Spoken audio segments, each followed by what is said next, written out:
You're watching 3 Questions with Kat. Overcome your obstacles and find success. Hello everyone, it is Catherine Norland and I'm here with Julie. We are back for another episode of 3 Questions with Kat. Julie, Yes. what people want to know is what stops people from success? Oh, that's a really good one.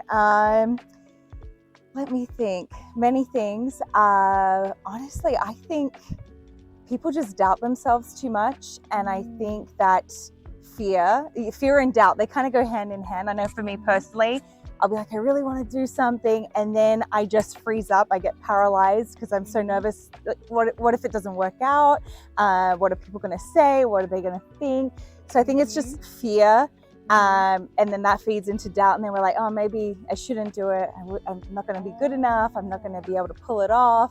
So yeah, I would say that's a big one because, everything else, I think that just stops us from taking any action whatsoever. So I think that's one of the biggest ones. Yeah, it's interesting that you said the fear fed into the doubt. And I was thinking the opposite. I was like, oh, the doubt feeds into the fear. But yeah, it could be that vicious cycle. You're doubting if it'll work, so then you get scared, or you're scared that it won't work, so then you doubt. So you just go in a circle and then you do nothing. You just paralyze. You're like, I'm just going to binge through a Netflix show and just not think about what I should be doing and what I should be trying. So that's true. And then people self-medicate to stop them from thinking about, making plans for their future. They just, whether it's alcohol or binging on something or whatever it is. Eating, that's a big one for me. Just feed your. I totally get that. I used to struggle with compulsive overeating. Yeah, I still do. I still we all have those struggles. For some people, it's alcohol. We all have our vice, or whatever it is. All right. The next question is, how do you overcome obstacles? I mean, I'm doing this right now in my life at the moment.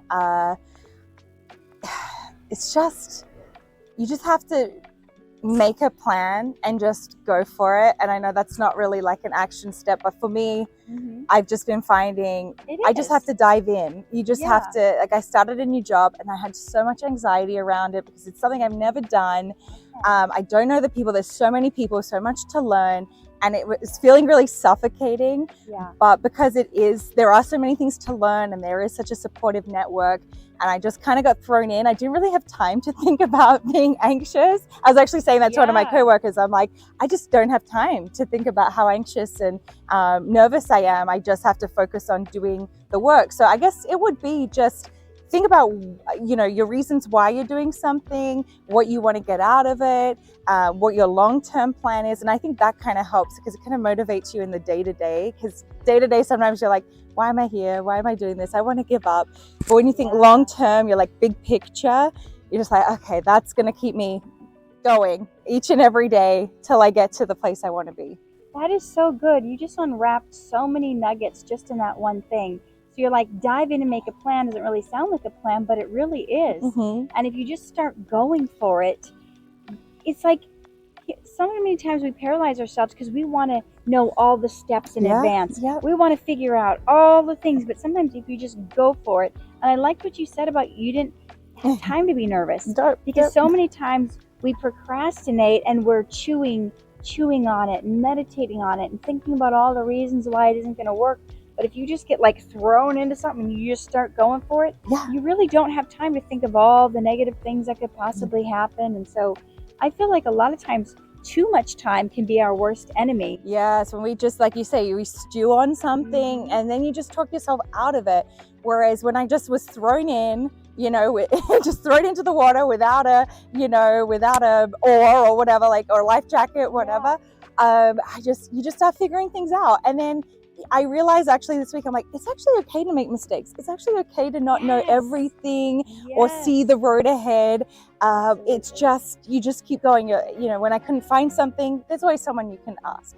And, you know, if you don't know how to do something, don't know how to make something, there's always someone that can guide you. And now I'm just starting to get more comfortable with that, and comfortable with being okay with asking for help, which used to be really difficult for me. I'd be like, I can do it myself. I don't need anybody.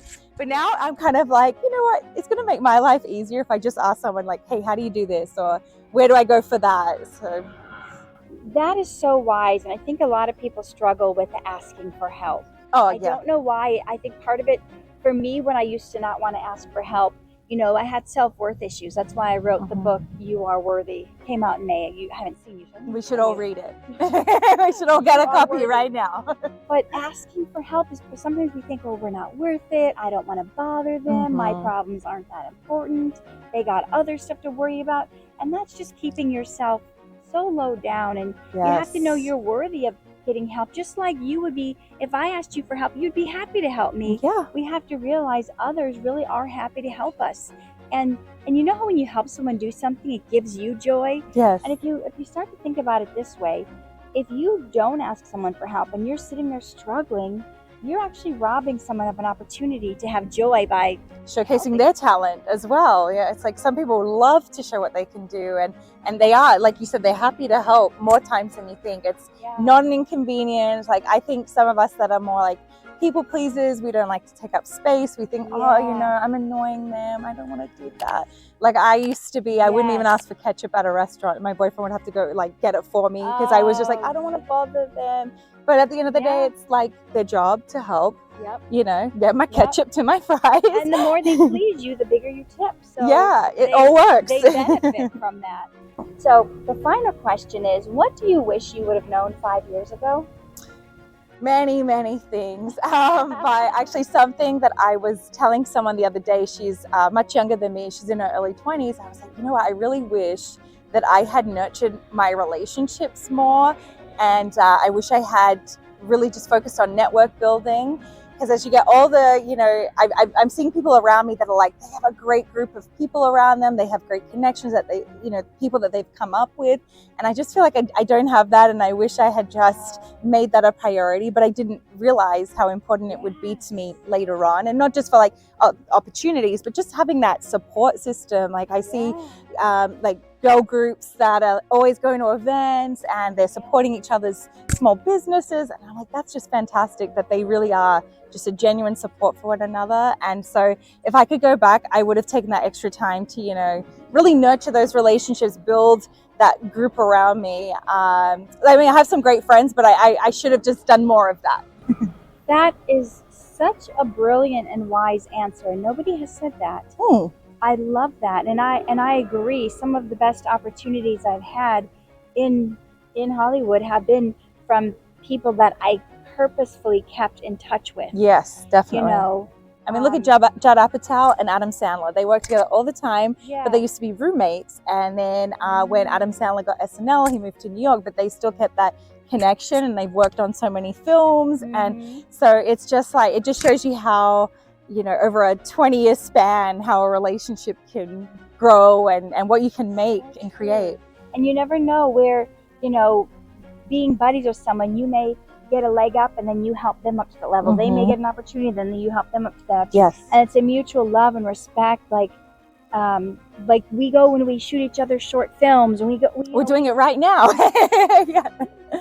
So, but is that mutual, like, how can we collaborate? What can we do? And it's not always, you don't always have to go, but I don't have money to pay people. Sometimes people want to work on their craft. They're happy to help. They're like, that sounds fun. I don't have that kind of character on my reel yet. Let's do it. So you just never know till you ask. No, definitely. And it's just, even if you have just something that you want people to come support, it's just good to have that support system, especially in a big city where it can be really lonely. And as I've gotten older, many of my friends moved away because they wanted to buy houses somewhere cheaper, or they just have other opportunities. They're getting married. So now I'm like, oh no, I have to start this whole process again. And I just, you know, really wish I had continued to nurture everybody along the way. And I didn't do that. So, but it's never too late to, you know, go back out there and meet new people and create those new connections. And Julie, where can people find you if they want to look you up? So I am on Instagram at It's Jules Serrano. That's probably the main place where people can find me right now. I'm on TikTok, but not as much. So yeah, Instagram will be the best bet. Okay, spell it for them so they know how to find you. So it's ITS, Jules, Jules, Serrano, Serrano. Awesome. Thank you so much for your time today. Yes, thank you. This was fun. And we will see you guys again for another episode of 3 Questions with Kat. Bye. Okay, bye. Get the tips you need to reach your dreams.